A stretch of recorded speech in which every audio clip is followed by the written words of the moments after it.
Gate লাগাই দিছে, দরজা জানালা সব লাগাই দিছে, বৃষ্টি নামতেছে, অনেক তুফান। এই সময় আমির খসরু যায়া দেখে দয়ালের বাড়ির গেট লাগানো, কোনো জায়গায় রাস্তা খুঁজে পায় না। আমি কিভাবে দয়ালের বাড়িতে যাব? দয়ালের চটি জোড়া আমার, দয়ালের খরম জোড়া আমার দয়ালের পায়ে পা মুবারকে পরায় দিব। যখন সে কোনো রাস্তায় পায় না, বাড়িতে যখন অনেক ময়লা আবর্জনা জমে যায়, আমরা কিন্তু অনেক সময় বাড়ির মধ্যে ড্রেন করি, বাবা করি না? বাবা জানেন, নিজামুদ্দিন আউলিয়ার দরবারে একটা ড্রেন ছিল, ওই ড্রেনের ভিতরে আমির খসরু মাথা ঢুকাই দিচ্ছে যে এই ড্রেন দিয়ে আমার দয়ালের বাড়িতে যায়। যখন এই ড্রেনের মধ্যে পাইপের মধ্যে মাথা ঢোকায় দিছে, তখন ওই যে বাড়ির ভিতর থেকে পানি আসতেছিল এই ড্রেন দিয়া, পাইপ দিয়া, পানি আটকে গেছে। কারণ আমির খসরু ভিতরেও যাইতে পারতেছে না, বেরোইতেও পারতেছে। যখন এই কাজ হইল, এক ভক্ত নিজামুদ্দিন আউলিয়াকে বলতেছে, বাজার পাইপ দিয়ে পানি যাচ্ছে না কেন জানি, পানি বাড়ির উঠান ভরে যাচ্ছে, এখন আমি কি করব? নিজামুদ্দিন আউলিয়া সব যাই না বুঝা বলতেছে, মনে হয় পাইপের মধ্যে কিছু আটকে গেছে, একটা কিছু দিয়ে আঘাত করো যাতে ওই জীবাণুটা, ওই ময়লাটা ওখান থেকে সরে যায়, তাহলে পানিটা যাইতে থাকবে। একটা বাঁশ বা একটা লাঠি জাতীয় একটা চুক্ষা জিনিস নাও, যেই জিনিসটা দিয়ে আঘাত করলে এই ময়লাটা সরে যায়। যখন একটা বাঁশ নিয়ে ওইখানে আঘাত করলেন, আমির খসরুর মাথাটা চূর্ণ বিচূর্ণ হয়ে গেল, রক্ত বাহির হইয়া ওই পাশ থেকে পানি রক্তে লাল হইয়া বাড়ির উঠান ভরে গেল। নিজামুদ্দিন আউলিয়াকে জিজ্ঞেস করতেছে ভক্তরা, বাবা এখানে কি কোনো জীবজন্তু আটকে গেছিল কিনা? মনে হচ্ছে কিছু শরীরে আঘাত লেগে রক্ত বাহির হইয়া বাড়ির উঠান রক্তে ভরে গেছে। কয় গেট খুলে বাহিরে যায় দেখো। যায়া দেখে কোনো একজন মানুষ আটকে আছে। যখন টেনে শেষে বের করছে, দেখেন আর কেউ না, এ আমার তরিকার ভাই আমির খসরু। এই রূপ দেখার সঙ্গে সঙ্গে বাজানের কাছে যায় বললেন, তার জানাজার ব্যবস্থা করলেন। অনেক লম্বা ঘটনা, ছোট করে বলছি। কাফনের কাপড় যখন পরানো হইল, শেষ দেখাটা দেখার জন্য এক তরিকার ভাই বলল, আমার ভাইকে তো কবরে শোয়াই দিব, আমরা কি শেষ দেখাটা দেখব না? নিজামুদ্দিন আউলিয়া সেখানে না যায়া বাড়িতে বৈশা থেকে বলে, যায়া দেখা আসো। যখন কাপনের কাপড়টা সামনে থেকে সরাইছে, দেখে আর কেউ না, সেখানে নিজামুদ্দিন আউলিয়া নিজেই। ভক্তের সাথে গুরুর যখন প্রেম হয়ে যায়, তখন আর ভক্ত ভক্ত থাকে না, গুরুর জাতের সাথে মিশে যায়, গুরুই ভক্ত, ভক্তই গুরু। তার জন্য কবি উকিল মুন্সি সাহেব তার একটা গানে বলছেন,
প্রাণ বন্ধুর তালাশে সখী, যে সখী যাইবে গো তরিকার ভাই, যে জনা যাইবে আমার প্রাণ বন্ধুর তালাশে,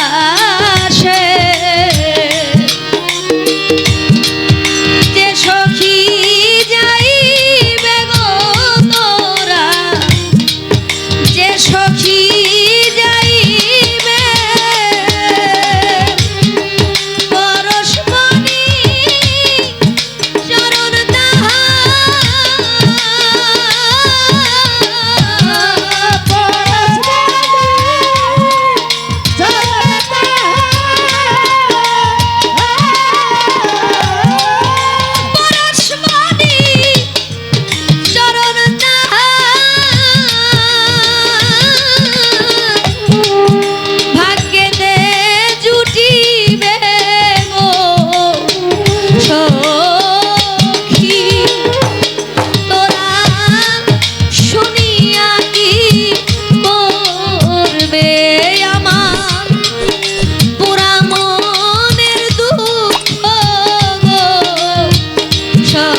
আমার জান রে যে পাইবে এই